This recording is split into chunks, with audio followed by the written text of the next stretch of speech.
Welcome back to MSBS chemistry classes. Dear students, पिछले lecture में हम लोगों ने कुछ सैचुरेटेड अनसैचुरेटेड हाइड्रोकार्बन्स के बारे में उनके इलेक्ट्रॉन डॉट स्ट्रक्चर्स पढ़े थे। और इसके अलावा हम लोगों ने जितने भी आपके रिंग लाइक स्ट्रक्चर्स होते हैं, साइक्लिक कंपाउंड्स के स्ट्रक्चर्स होते हैं, वो सब पढ़े थे। इस वाले लेक्चर में हम लोग आइसोमर्स पढ़ेंगे। आइसोमर्स पढ़ने के लिए जो आपको एक बेसिक आइडिया होना चाहिए वो मैं पिछले लेक्चर में दे चुका हूँ और उसी को कंटिन्यू करेंगे। अब हम आइसोमर्स को अच्छे से डील करेंगे। So let's start. देखिए, आइसोमर्स होता क्या है। आइसो का मतलब होता है सिमिलर। यहां पे आपको दिख रहा है आइसो। इस आइसो का मतलब होता है सिमिलर और मर्स का मतलब होता है यूनिट्स। इसका मतलब सिमिलर यूनिट्स क्या होते हैं? Similar units. अब इसको अगर हम डील करें क्लास 10th की केमिस्ट्री के साथ, तो इसका मतलब होता है कि हैविंग सेम मॉलिक्यूलर फॉर्मूला, जिसके मॉलिक्यूलर फॉर्मूला सेम हो, same molecular formula but different structure या मॉलिक्यूलर स्ट्रक्चर। अब इससे आप समझ पा रहे होंगे कि आइसोमर्स एक्चुअली होते क्या हैं, जिनका मॉलिक्यूलर फॉर्मूला सेम हो लेकिन उनका जो मॉलिक्यूलर स्ट्रक्चर हो वो डिफरेंट हो। टेकिंग एन एग्जांपल, हम एक एग्जांपल लेने की कोशिश करते हैं और हम लेंगे एग्जांपल कहाँ से? एल्केन से। ओके, एल्केन का एक एग्जांपल लेते हैं हम लोग। एल्केन में सबसे पहला जो आपका सिंपलेस्ट हाइड्रोकार्बन होता है वो होता है आपका CH4। ये आप जानते हैं। एक कार्बन को क्या बोलते हैं? मेथ, और क्योंकि एल्केन है तो एन, मीथेन। ओके, मीथेन का स्ट्रक्चर स्टडी करने की कोशिश करते हैं। मीथेन में होता क्या है? एक्चुअली हम मीथेन को, एक कार्बन है, उसके 4 वैलेंस इलेक्ट्रॉन्स हैं, उन 4 वैलेंस इलेक्ट्रॉन के साथ हाइड्रोजन एक एक करके आएगा और इस तरीके से वो अपनी बॉन्डिंग इस कार्बन के साथ कर लेगा और इस तरीके से कार्बन जो है CH4 के रूप में एग्जिस्ट करेगा मीथेन के केस में।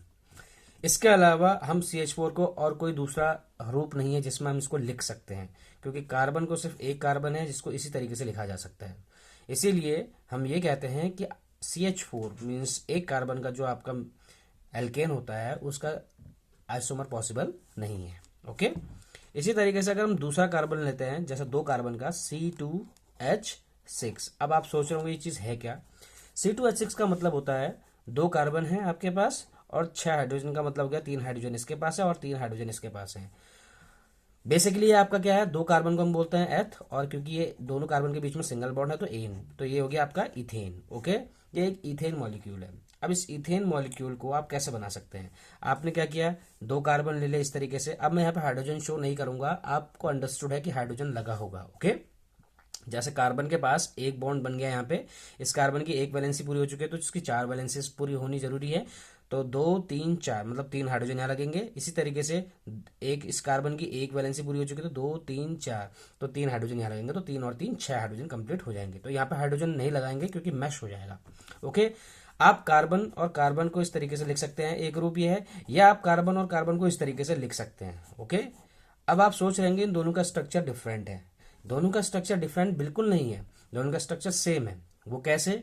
उसके लिए आपको नोमेनक्लेचर पढ़ना होगा, लेकिन अभी आपको एक बेसिक आइडिया दे देते हैं कि सबसे लॉन्गेस्ट कार्बन चेन हम सबसे पहले इसमें सेलेक्ट करते हैं। लॉन्गेस्ट कार्बन चेन देखिए 1 एंड 2, और इसमें लॉन्गेस्ट कार्बन चेन कौन सी है? 1 एंड 2। लॉन्गेस्ट कार्बन चेन इसमें भी 2 की है और इसमें भी कितने की है? 2 की है। जब लॉन्गेस्ट कार्बन चेन सेम आ जाए और दोनों का नोमेनक्लेचर करेंगे और नोमेनक्लेचर करने पर दोनों की नेमिंग सेम आ जाए, तो इसका मतलब वो दोनों स्ट्रक्चर डिफरेंट नहीं होते, वो दोनों स्ट्रक्चर सेम होते हैं।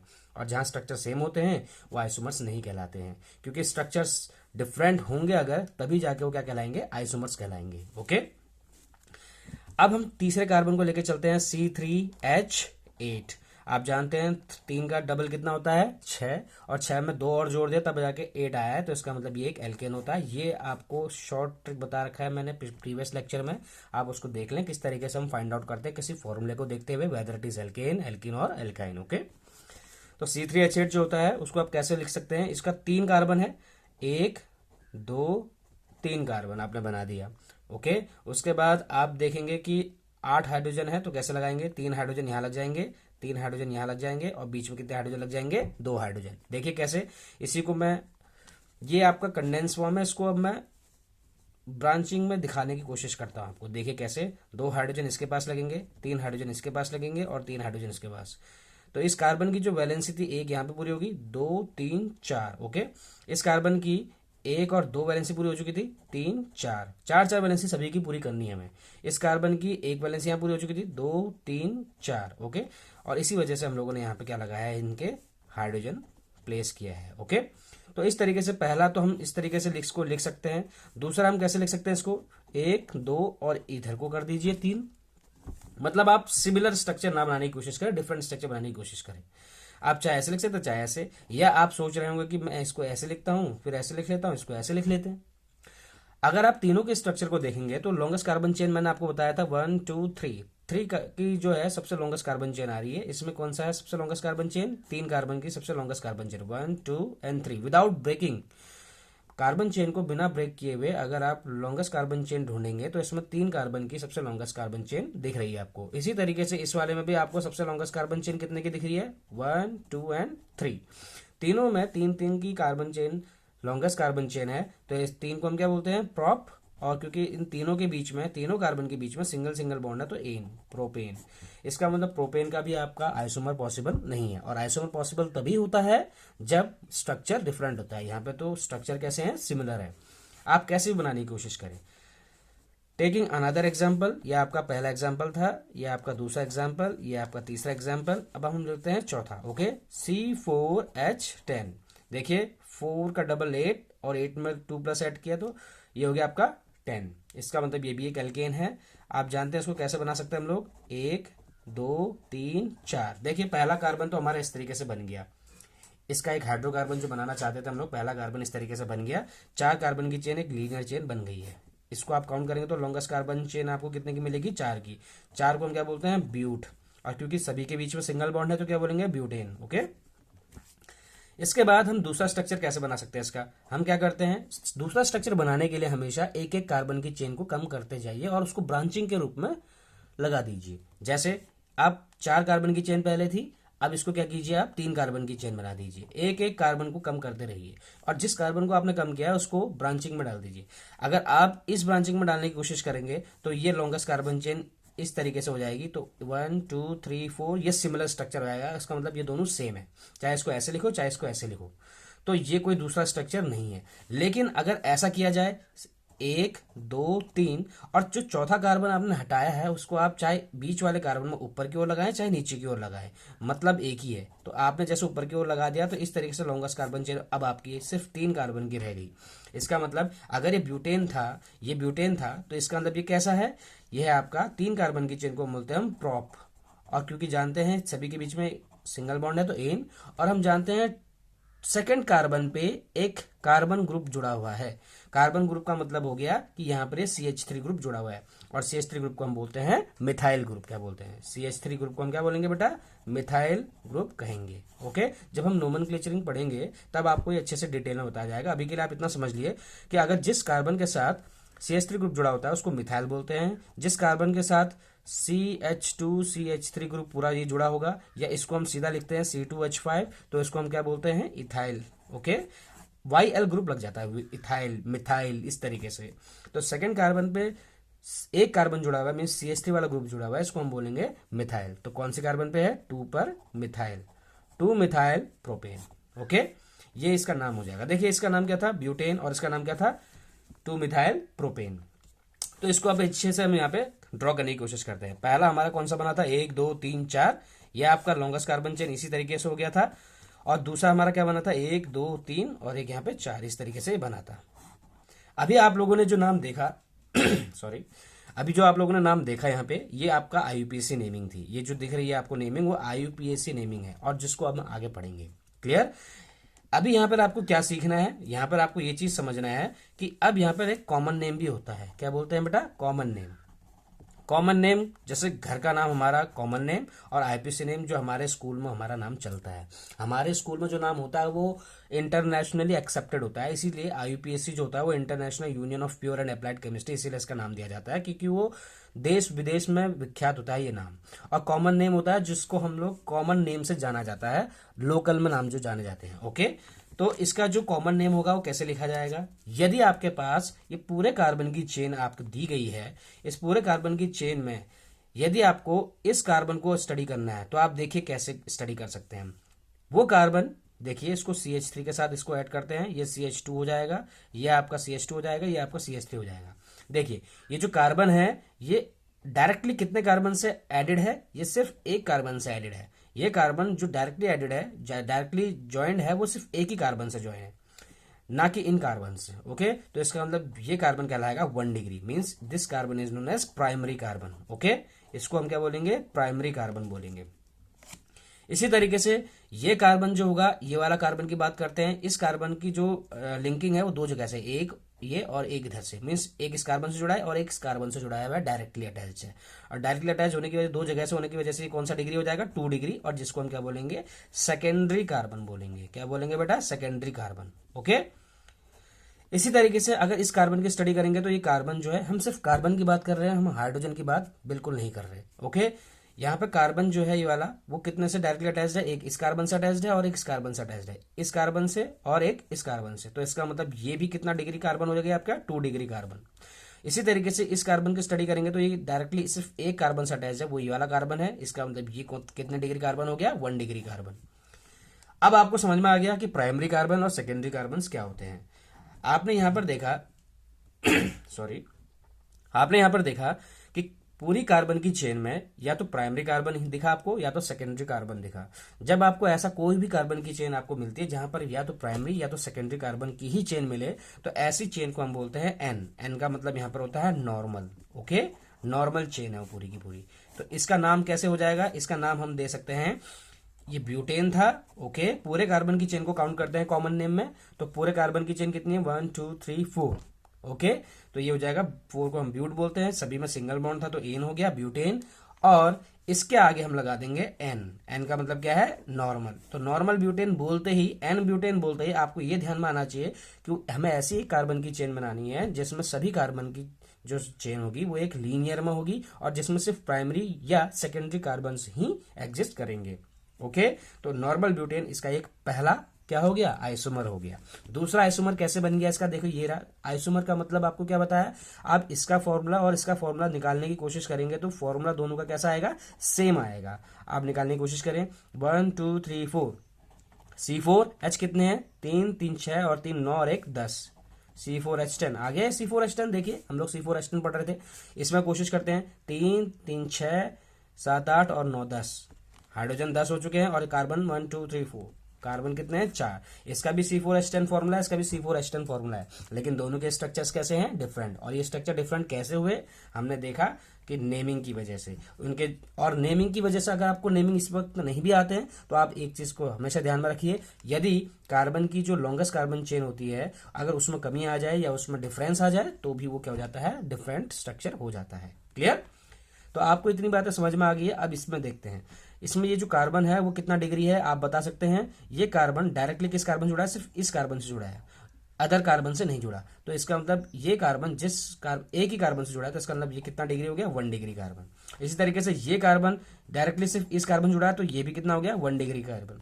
ये कार्बन इस वाले कार्बन से जुड़ा है सिर्फ डायरेक्टली, तो इसको हम बोलेंगे 1 डिग्री कार्बन। लेकिन अगर हम इस कार्बन की बात करते हैं, CH लगा हुआ है इसके साथ, ओके, कंफ्यूज नहीं होजिए, थोड़ा सा मैश हो गया है। तो यहाँ पर कार्बन के साथ हाइड्रोजन लगा हुआ है, लेकिन हाइड्रोजन को हम काउंट नहीं करते, यहाँ पे सिर्फ कार्बन को काउंट करते हैं। ओके, इस कार्बन के साथ डायरेक्टली कितने कार्बन से अटैच्ड है, 1 2 और 3, एक इससे और एक इससे डायरेक्टली अटैच्ड है एक समय में। तो इसका मतलब ये कितना डिग्री हो गया, 3 डिग्री कार्बन हो गया। ओके, ये 3 डिग्री कार्बन हो गया। और याद रखिए कि इसको हम बोलते हैं टर्शरी कार्बन। क्या बोलते हैं, टर्शरी कार्बन बोला जाता है 3 डिग्री को। ओके, तो टर्शरी कहीं भी आएगा, जैसे मैंने आपको बताया प्राइमरी या सेकेंडरी आएगा तो उसको हम एन बोलते हैं, नॉर्मल बोलते हैं। ऐसे ही जहां टर्शरी आएगा उसको आप क्या लिखेंगे, टर्शरी कार्बन को आइसो, मीन्स 3 डिग्री कहीं भी आएगा आपका तो उसको हम बोलेंगे आइसो। तो जैसे देखिए टोटल कार्बन की चेन काउंट नहीं करनी है आपको, टोटल कार्बन नंबर्स काउंट करने हैं। टोटल कार्बन नंबर्स कितने हैं इसमें पूरे में, 1 2 3 तो है ही, एक ये भी तो है 4। आपको अभी लॉन्गेस्ट कार्बन चेन को काउंट नहीं करना, आपको total number of carbon atoms को काउंट करना है। तो total number of carbon atoms कितने मिले आपको इसमें, 1 2 3 4, इसका मतलब 4 हैं। तो 4 को हम क्या बोलते हैं, ब्यूटेन। चार को हम क्या बोलेंगे बेटा, ब्यूट। और क्योंकि सभी में सिंगल बॉन्ड है तो एन, ब्यूटेन। और इसके आगे क्या लग जाएगा, सबसे ज्यादा डिग्री का जो कार्बन आपको दिखेगा उसी के हिसाब से नाम दिया जाएगा। आपको यहाँ पे 2 डिग्री के कार्बन दिख रहे होंगे, 1 डिग्री के दिख रहे हैं और 3 डिग्री के कार्बन दिख रहे हैं। अब आप सोच रहे होंगे कि सर आपने तो 1 डिग्री में बताया था एन ब्यूटेन लिखते हैं, 1 या 2 डिग्री कुछ भी आ जाए तो एन लिखा जाता है। यहाँ तो दोनों आ गए, 1 डिग्री और 3 डिग्री, अब क्या लिखा जाए। ऐसी स्थिति में बेटा जहां पर जो सबसे ज्यादा डिग्री का कार्बन होगा उसी के हिसाब से नाम दिया जाएगा। यहाँ पर 1 डिग्री और 3 डिग्री में से 3 डिग्री ज्यादा को प्रायोरिटी देंगे, और 3 डिग्री को प्रायोरिटी देने की वजह से इसका नाम क्या हो जाएगा, आइसो। तो इसका पूरा नाम क्या हो गया, आइसो ब्यूटेन। इसका मतलब यदि आपको कभी बनाने को आए आइसो ब्यूटेन तो आप समझ जाइए कि आइसो ब्यूटेन बनाना है तो इसका मतलब 3 डिग्री वाला एक कार्बन उसमें ब्रांचिंग के रूप में लगा होगा। Is that clear. इतनी बात है, आई होप कि आपको समझ में आ गई होंगी।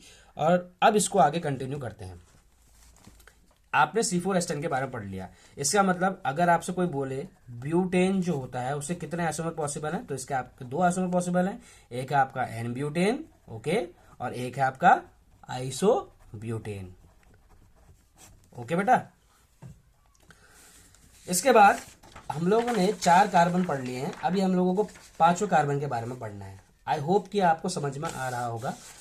5वें कार्बन में हम लोगों का जो फॉर्मूला होता है C5H10 होता है। क्या होता है बेटा, C5H12। C5H12 को स्टडी करते हैं हम लोग। C5H12 का मतलब हो गया 1 2 3 4 और 5, ओके। 5 हमारे पास कार्बन है और हमने इसमें हाइड्रोजन अभी प्लेस नहीं कर रहे हैं। अंडरस्टूड है, आपको समझ में आ गया होगा कि हाइड्रोजन कैसे प्लेस किया जाता है, क्योंकि हाइड्रोजन की कोई जरूरत नहीं है अभी हमें आइसोमर पढ़ने के लिए, इसीलिए हम इसको इस तरीके से डील करेंगे, ओके। तो देखिए 5 कार्बन इस तरीके से लगे हुए हैं और 5 कार्बन डायरेक्टली लिंक है एक दूसरे से। और हम जानते हैं कि यहाँ पर आपको कितने डिग्री दिखेंगे, ये 1 डिग्री है, मेरे साथ बोलते जाइए, ये कितना डिग्री है, 2 डिग्री, ये कितना डिग्री है, 2 डिग्री, ये कितना हो गया 2, और ये कितना हो गया 1 डिग्री, क्योंकि ये सिर्फ एक कार्बन से अटैच्ड है, ओके। हम देख रहे हैं इसमें 1 या 2 डिग्री ही कार्बन एटम्स इसमें मिल रहे हैं। इसका मतलब ये कैसा है, एन मीन्स नॉर्मल चेन है। और total number of carbon atoms कितने हैं इसमें, 1 2 3 4 5, कितने देखिए बेटा, 1 2 3 4 5, और 5 का हम क्या बोलते हैं, पेंट। सभी के बीच में सिंगल बॉन्ड है तो एन, तो इसका नाम क्या हो जाएगा, एन पेंटेन, ओके। पहला स्ट्रक्चर तो हमारा ये पॉसिबल हो गया। दूसरा कैसे पॉसिबल है, मैंने आपको बताया था एक एक करके कार्बन की चेन को कम करते रहिए। अभी आपके पास लॉन्गेस्ट कार्बन चेन 5 की थी, अब आपने कितने की बना दी, 4 की बना दी। और एक जो आपने हटाया उसको आप कहाँ रख सकते हैं, या तो आप इस कार्बन पर प्लेस कीजिए या तो इस कार्बन पर प्लेस कीजिए, कहीं पे भी कीजिए। फॉर एग्जाम्पल मैंने यहाँ पे प्लेस कर दिया। यहाँ पे प्लेस करने के बाद आपने देखा लॉन्गेस्ट कार्बन चेन कितने की रह गई है, 1 2 3 4 की रह गई है लॉन्गेस्ट कार्बन चेन। अगर आप इसका IUPAC नेम देना चाहेंगे, लेकिन अगर मैं इसका कॉमन नेम देना चाहूंगा तो अभी भी इसके पास total number of carbon atoms कितने हैं, टोटल नंबर 1 2 3 4 5, तो 5 को हम क्या बोलते हैं बेटा, पेंट। और क्योंकि सभी के बीच सिंगल बॉन्ड होता है एन। अब मुझे ये पता करना है कि ये कौन सा प्रकार का आइसोमर है, एन पेंटेन है या आइसो भी हो सकता है, देख लेते हैं हम इसमें। ये जो कार्बन है ये एक से जुड़ा है तो ये कितना डिग्री हो गया, 1 डिग्री। ये कार्बन 1 2 3 जगह से जुड़ा है तो 3 डिग्री। ये कार्बन 2 जगह से जुड़ा है तो 2 डिग्री। ये कार्बन एक जगह से जुड़ा है तो 1 डिग्री। अब आपके पास 1 2 3 तीनों डिग्री के कार्बन है। ये कार्बन भी एक से जुड़ा है तो ये भी 1 डिग्री है। आप मुझे एक चीज बताइए, इसमें प्रायोरिटी किसको देंगे, जो सबसे ज्यादा डिग्री का कार्बन होगा, 3 डिग्री। तो 3 डिग्री का मतलब हो गया आइसो, तो इसका नाम क्या हो जाएगा, iso pentane. Is that clear. देखिए यहाँ पे 4 कार्बन की लॉन्गेस्ट चेन थी, यहाँ पे 5 कार्बन की लॉन्गेस्ट चेन है। दोनों में स्ट्रक्चर डिफरेंस आ ही गया है। इसका स्ट्रक्चर समथिंग डिफरेंट है, इसका अलग है, तो इसका मतलब ये दोनों एक दूसरे के आइसोमर्स हैं। अब इसका कोई दूसरा आइसोमर भी पॉसिबल है या नहीं, वो देख लेते हैं। 1 2 3, अभी हम लोगों ने 4 कार्बन की चेन, पहले 5 कार्बन की चेन थी लॉन्गेस्ट, फिर 4 की थी, उसके बाद हमने कितने की अभी 3 कार्बन की चेन को लॉन्गेस्ट बनाने की कोशिश की हम लोगों ने। क्लियर।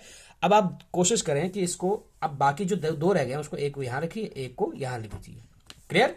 तो इससे क्या होगा, आपके पास एक नया स्ट्रक्चर मिलने को आ गया। आप देखिए कि इसमें 1 2 3 ही रह गई लॉन्गेस्ट कार्बन चेन। इसका मतलब ये स्ट्रक्चर इन दोनों डिफरेंट स्ट्रक्चर से पॉसिबल है, अलग है। इसका मतलब ये हो गया कि अब आप इसको क्या कर सकते हैं, नेमिंग दे सकते हैं। Total number of carbon atom अभी भी कितने हैं इसमें, 5 है। जब हम इसका कॉमन नेम लिखते हैं तो total number of carbon atom देखते हैं, तो 5 है, तो 5 को हम क्या बोलेंगे, पेंट। सभी में सिंगल बॉन्ड है तो क्या बोलेंगे, पेंटेन। क्लियर। इसके आगे क्या लगना चाहिए, नॉर्मल लगेगा या आइसो लगेगा, देख लेते हैं। ये जो कार्बन है वो डायरेक्टली एक कार्बन से अटैच है तो 1 डिग्री, ये कार्बन एक से अटैच है तो 1 डिग्री, ये कार्बन एक से अटैच है 1 डिग्री, ये कार्बन एक से अटैच है तो ये भी 1 डिग्री। लेकिन जो बीच वाला कार्बन एटम है वो 1 2 3 एंड 4 कार्बन से अटैच है, ये इसका मतलब ये कैसा है 4 डिग्री। और 4 डिग्री को हम बोलते हैं क्वाटरनरी। क्या बोलते हैं? क्वाटरनरी कार्बन बोला जाता है। ठीक है, क्वाटरनरी कार्बन। और इसका जो दूसरा नाम होता है इसको हम बोलते हैं नियो। क्या बोलते हैं बेटा? नियो। जहां भी आपको ऐसा 4 डिग्री कार्बन एटम दिखेगा तो उसको हम क्या बोलते हैं? नियो।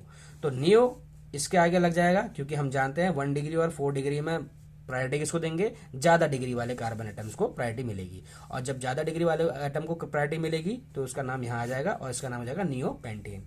तो हम जान गए हैं कि यदि आपके पास कभी क्वेश्चन आ जाए कि पेंटेन के कितने आइसोमर पॉसिबल हैं और सभी आइसोमर पॉसिबल आइसोमर्स के स्ट्रक्चर्स बनाइए, उसका कॉमन नेम लिखिए, तो आप कैसे लिख सकते हैं? एक होता है आपका एन पेंटेन, दूसरा होता है आपका आइसोपेंटेन, और तीसरा क्या होता है बेटा आपका? Neo pentane. ओके, तो इसके 3 आइसोमर्स पॉसिबल हैं। इस तरीके से आप क्या कर सकते हैं? इनका स्ट्रक्चर बना सकते हैं। और अब एक क्वेश्चन ये आता है कि minimum number of carbon required, कम से कम कार्बन की जो क्वांटिटी चाहिए ताकि आइसोमर पॉसिबल हो सके, वो कितनी क्वांटिटी का कार्बन हो सकता है? कि minimum number of carbon atom कितने हों जिससे कि हम आइसोमर शो करना शुरू कर दें? तो वो है आपका C4। इसका मतलब C4H10 यहां से पॉसिबल है। C4H10 के कितने पॉसिबल है? C5H12 के कितने पॉसिबल है? देखिए C4H10 के कितने स्ट्रक्चर्स पॉसिबल है? एक था आपका एन ब्यूटेन और दूसरा आपका क्या था बेटा? आइसोब्यूटेन। ओके, आपने बनाने की कोशिश की थी और देखा भी था। इसके 3 स्ट्रक्चर पॉसिबल है, आप जानते हैं। एक नॉर्मल होता है, एक आइसो होता है और एक क्या होता है बेटा? नियो। नॉर्मल में 1 डिग्री या 2 डिग्री आ जाता है, आइसो में आपका 3 डिग्री होता है और नियो में आपका 4 डिग्री कार्बन होता है। बहुत इंपॉर्टेंट इन्फॉर्मेशन है, इसको जरूर नोट डाउन कीजिएगा आप लोग। ठीक है, आज के लिए आपका जो क्वेश्चन है वो draw possible structures of isomers of hexane. आपको हेक्सेन के लिए बनाना है और हेक्सेन का जो आपका मॉलिक्यूलर फॉर्मूला होता है वो क्या होता है बेटा? C6H14। इसके लिए आपको बनाने हैं जितने भी पॉसिबल इसके आइसोमर्स हैं, आइसोमर्स जितने पॉसिबल हो सकते हैं बनाइए, उसका स्ट्रक्चर बनाइए और उसका नॉर्मल आइसो नियो के आधार पर उसका नाम दीजिए। ओके, ये आपके लिए होमवर्क है। आई होप कि आपको ये आज का टॉपिक समझ में आया होगा आइसोमर्स। अगर नहीं समझ में आया तो एक बार दोबारा से वीडियो को देखिए, अच्छे से पॉज कीजिए, समझिए इस टॉपिक को। Till then keep doing work hard. मिलते हैं नेक्स्ट लेक्चर में।